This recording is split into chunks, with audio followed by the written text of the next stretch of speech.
नाशिकच्या सातपूर अंबडलिक रोडवर घडलेल्या भीषण अपघातात व्यावसायिक प्रभाकर निक्कम यांचा दुर्दैवी मृत्यू झाल्यानंतर परिसरात संतापाची लाट उसळली आहे. इंडियन ऑइल पेट्रोल पंपाजवळ अंबिका मंदिरासमोर 24 मार्च रोजी रात्री 10:30 ते 11 वाजण्याच्या सुमारास हा अपघात घडला आहे. एका छोट्या हत्तीने त्यांच्या दुचाकीला जोरदार धडक दिल्याने त्यांचा जागीच मृत्यू झाला.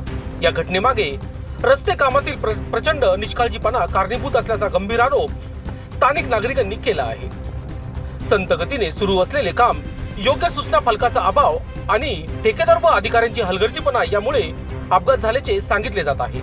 याच पार्श्वभूमीवर प्रभाग क्रमांक 26 चे नगरसेवक निवृत्ती इंगोले यांनी आक्रमक भूमिका घेत आज 25 मार्च रोजी नाशिक महानगरपालिका आयुक्त कार्यालयासमोर नागरिकांसह आंदोलन सुरू केले आहे.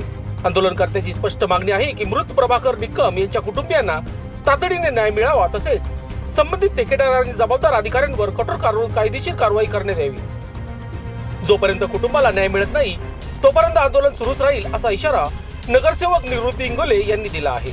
या घटनेमुळे सातपूर परिसरात तीव्र संताप व्यक्त होत असून प्रशासनावर प्रश्नचिन्ह उपस्थित केले जात आहे.